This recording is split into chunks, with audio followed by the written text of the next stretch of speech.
அதாவது நீங்களும் உங்கள் அம்மாவும் வெளியில் போகிறப்போ அல்லது ஒரு பொது நிகழ்ச்சிக்கு போகிறப்போ இப்படிலாம் இருக்கிறப்போ என்னென்ன மாதிரியான கமெண்ட்ஸ் எல்லாம் எனக்கே விபத்து அடிக்கலாம் பார்த்தல நீ. அப்புறம் மெய்டு பார்த்தீங்கன்னா ஒரு 10 நாள் வேலை செஞ்சாங்க எங்கள் வீட்டில், புது மெய்டு. 10 நாளைக்கு அப்புறமா வந்து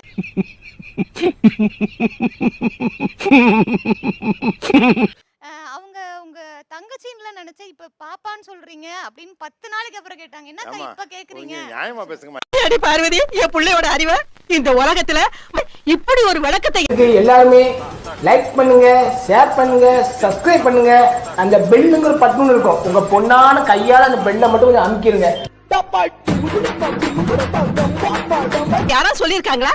அதாவது வாய்க்கு வந்தபடி எல்லாம் பேசப்படாது, எதா இருந்தாலும் நியாயமா பேசணுமா இல்லையா? ஏன்னா எங்க அம்மாவும் எங்க வீட்ல இருக்காங்க, சோ அவங்க தான் எங்களுக்கு காமனான அம்மான்னு நினைச்சுக்கிட்டாங்க.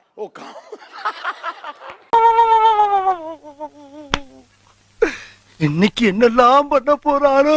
இப்போ துணி கடைக்கெலாம் போகணும் அப்படின்னா ஏதாவது நம்ம செலக்ட் பண்ணும்போது நாங்கள் எவ்வளோ டைம் எடுப்போம் அப்படின்ட்டு. அப்போ என்ன சொல்லுவாங்க அப்படின்னா, அவங்க கொஞ்சம் யோசனை பண்ணும்போது, உங்கள் ஃப்ரெண்டு கரெக்டாக தானே சொல்கிறாங்க, உங்கள் ஃப்ரெண்டு நல்ல ஃப்ரெண்ட்ஸ் மாதிரி இருக்கீங்க, அப்போ கொஞ்சம் காண்டாவாவ. ஸோ அதே மாதிரி வெளியே போனாலும் சிஸ்டர்ஸ் மாதிரி இருக்கீங்க 2 பேரும் அப்படி. 20 ரூபா கொடு. யார்கிட்ட வந்து விளையாட்டு காட்டிக்கிட்டீங்க? 10 பைசா கொடு போடா. இல்ல, அவ ஃப்ரெண்ட்ஸே என்ன வந்து அவ அக்காவான்னு தான் கேக்குறாங்க. இன்னும் கூட அக்கா கூட இல்ல, சிஸ்டரான யார் அக்கான்னு தெரியல. தேவையில்லாத ஐடியாலாம் கொடுத்துட்டு நம்மள இறக்கி விட்டு வெடிக்க பார்க்கறானே. இவங்கிட்ட போய் நான் என்னத்த பேசுவேன்? அப்படி சொல்லி தங்கம். என்னடா எங்க அதான் சார் மனசு நீங்க உங்க தங்கச்சியும் நினைக்கிறாங்க.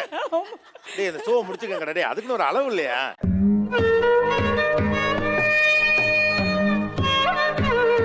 ஏமா அக்கா தங்கச்சியான்னு கேட்கறாங்கிற வரைக்கும் தாங்கிக்க முடியுது. நீங்க அவங்களோட தங்கச்சியான்னு கேட்கறதெல்லாம் எந்த வகையில நியாயம்? போட்டோ காமிப்பேன், என் பொண்ணு உங்களுக்கு இவ்வளவு பெரிய பொண்ணு இருக்கா, உங்களுக்கு அக்கா மாதிரி இருக்காங்கன்னு கூட சொல்லியிருக்காங்க. இதெல்லாம் சொல்றாங்களா இல்ல நீங்க ஆசைப்படுறீங்களா? என்னோட 2வது மகளை பார்த்து எப்பவுமே சொல்றது வந்து, உங்க அம்மா தான் உனக்கு எப்பவுமே ஃபர்ஸ்ட் சிஸ்டர் மாதிரி இருக்கா.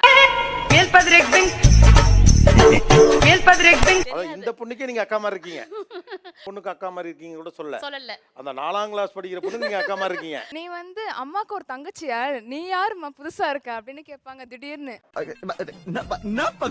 மாட்டிக்கிட்ட பங்கு இல்ல, எனக்கு புரியல. அந்த 4வது படிக்கிற பிள்ளை வந்திருக்கா? வந்திருக்காங்க சார். அந்த பிள்ளைய கூப்பிடுங்க. அந்த பிள்ளைக்கு நீங்க அக்காவான்னு எனக்கு தெரிஞ்சே ஆகணும். இப்ப கங்காவுக்கு நடந்தது எதுவுமே தெரியல பாத்தியா? என்ன கொடுமை சரவணனது. என்னடி கலர் கலரா ரீலா விடுற? நீதின்னு ஒண்ணு இருந்தா, நேர்மைன்னு ஒண்ணு இருந்தா, தமிழக மக்களே இந்த பொண்ணோட அக்கா இவங்கன்னு ஊரு சொல்லுதுன்னு அவங்க சொல்றாங்க. எனக்கு தெரிஞ்சு இவ்வளவு சின்ன தங்கச்சி நான் எங்கேயுமே பார்த்தது இல்லை. சொல்றத பார்த்தா உண்மையா சொல்றாங்களா பொய் சொல்றாங்களானே தெரியல சார். எனக்கே அப்படித்தான் இருக்கு. மாதிரி கமெண்ட்டுகள்ல எந்த கமெண்ட்லாம் உங்களுக்கு எரிச்சலா இருக்கு? அம்மாவுக்கு பார்த்து அக்காவா உங்க அக்காவா அப்படின்னு கேட்பேன். அந்த வாரம் ஃபுல்லா வந்து நான் என்ன அக்கான்னு சொல்லிட்டாங்கன்னு அப்படின்னு ஊர் ஃபுல்லா பரப்புவாங்க. நான் செஞ்சதெல்லாம் வெளியே சொல்ல முடியாது sir. I'm sworn to secrecy. I'm known by my failures. எனக்கு சக்சஸ் இருக்கு, ஆனா அதை வெளியே சொல்ல முடியாது, சொல்ல மாட்டேன். ஏன்னா நான் நேர்மையான கொம்பேன். ஆளை பார்த்தா டம்மி பீஸா இருக்க, பயங்கரமான ஆளா இருக்கேடா. அம்மா பொண்ணுன்றதை விட அக்கா தங்கச்சின்னு சொல்றது ரொம்ப ஹர்ட் ஆகும். ஏம்மா, இது எவனாவது ஊட்டியில கம்பளி விக்கிறவன் வந்தான்னா அவங்கிட்ட கப்சா அடிச்சு விடுங்க. நம்ம கிட்ட ராங் ரூட்ல போனீங்கன்னா அப்புறம் உங்க ரூட் டேஞ்சர் ஆயிடும். எங்க அம்மா அழகா இருக்காங்கன்னு எனக்கே தெரியும், ஆனா சொல்லும் போது உங்க அம்மா அழகா இருக்காங்கன்னு சொன்னா போதா, உன்னை விட உங்க அம்மா தான் அழகா இருக்காங்க அப்படின்னு சொல்லு. அப்ப நான் பட்ட வேதனை இருக்கே, அந்த வேதனை. அவளை விட அழகா இருக்கேன்னு சொல்லும் போது எனக்கு கொஞ்சம் நல்லா தான் இருக்கும். பட் அவளை வந்து கொஞ்சம் கம்மியா சொல்றாங்கன்றது கொஞ்சம் மனசு கொஞ்சம். உனக்கெல்லாம் மானம் சூடு சொரணை ஈனம் எதுவுமே கிடையாதா? சோறு தானே திங்கிற. இவங்களுக்கு வந்து எப்படின்னா உள்ளுக்குள்ள சந்தோஷமா தான் சார் இருக்கும், ஆனா வெளியே சொல்லும் போது எங்க இவ கஷ்டப்பட்டுருவாளோ அப்படின்னு சொல்லிட்டு. ஃபங்க்ஷன்லாம் போகும்போது நான் சிம்பிளா ட்ரெஸ் பண்ணுவேன், அவங்க கிராண்டா ட்ரெஸ் பண்ணுவாங்க. ஸ்கூல்ல வந்து சொல்லிருப்பாங்களாம், இந்த மாதிரி உங்களுக்கு இவ்வளவு பெரிய பொண்ணு அவ வந்து சொல்லுவா, இது பாரு உன் கல்யாணம் ஆயிடுச்சான்னு கேட்டாங்கன்னு சொல்லிட்டு ஒரு ஆட்டம் ஆடுவா பாருங்க, டான்ஸ் ஆடுவா அவ. ஏண்டா டேய், எனக்குன்னே வருவீங்களாடா? ஏன்ட்ட சரசம் பண்றக்கே வாட்டாப்பே உங்களை பெற்றுறாங்களா பாருங்க, டான்ஸ் ஆடுவா அவ. எனக்குலாம் ஆடாதடி, எனக்கு கடுப்பா. யாரை சொல்றேன் நீங்க? உங்க அம்மாவை தான் சொல்றீங்களா? நீங்க காமன் அம்மாக்கு கீழே வளர்ந்துட்டதுனால நீங்க அம்மாவையுமே அக்காவாவே ட்ரீட் பண்றீங்கன்னு நினைக்கிறேன். நிறைய இடத்துல வந்து அவங்க நம்மள வெறுப்பேத்துற மாதிரி பண்றாங்களா சார். இது மாதிரி சின்ன சின்ன விஷயம் தான் வந்து ரொம்ப ஹாப்பியா இருக்கும்.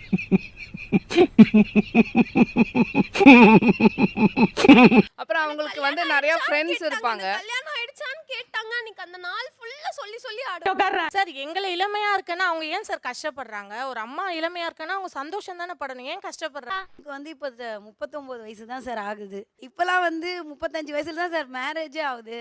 இப்ப கங்காவுக்கு நடந்தது எதுவுமே தெரியல பாத்தியா? என்ன கொடுமை சரவணனது. என்னடி கலர் கலரா ரீலா விடுற? அவங்களால எங்களோட செல்ஃப் கான்ஃபிடன்ஸ் எல்லாமே ரொம்ப டவுன் ஆயிடுது சார். இந்தியாவுல இருக்க அறிவாளி பூரா நம்ம ஊர்ல தான் இருக்காங்க. இந்த வந்து செல்ஃப் கான்ஃபிடன்ஸ் இதெல்லாம் ரொம்ப பழைய வார்த்தை. இதுக்கும் செல்ஃப் கான்ஃபிடன்ஸ்க்கு என்ன சம்பந்தம் இருக்கு? தேவையில்லாத ஐடியாலாம் கொடுத்துட்டு நம்மள இறக்கி விட்டு படிக்க பாக்குறானே. இவங்கிட்ட போய் நான் என்னத்த பேசுவேன்? ஏன் அம்மா எங்கா தெரிய வேண்டாம்? சார் வயசாயிருச்சு சார். நான் எங்க தெரிய, நான் எங்காவே நான் இருக்கேன். ஏன் இவ்வளவு சீமா சிரிக்கிறா? நீ ரொம்ப லேட். இல்லையே சிரிச்சோனே சொல்லிட்டேன். நீங்க ரெடியா அவங்களை இன்னும் கொஞ்சம் வயசானவங்களை போல காட்டிக்கொள்ள?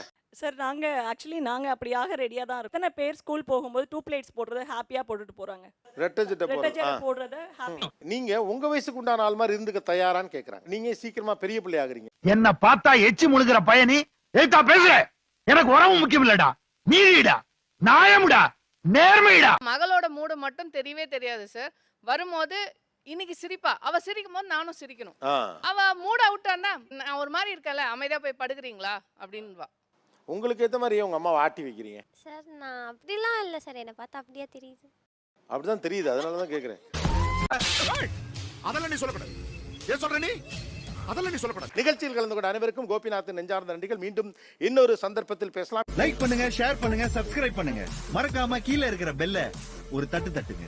எல்லாருமே லைக் பண்ணுங்க, ஷேர் பண்ணுங்க, சப்ஸ்கிரைப் பண்ணுங்க. அந்த பெல்லுங்கிற பட்டன் இருக்கும், உங்க பொண்ணான கையால அந்த பெல்லை மட்டும் கொஞ்சம் அமுக்கிடுங்க.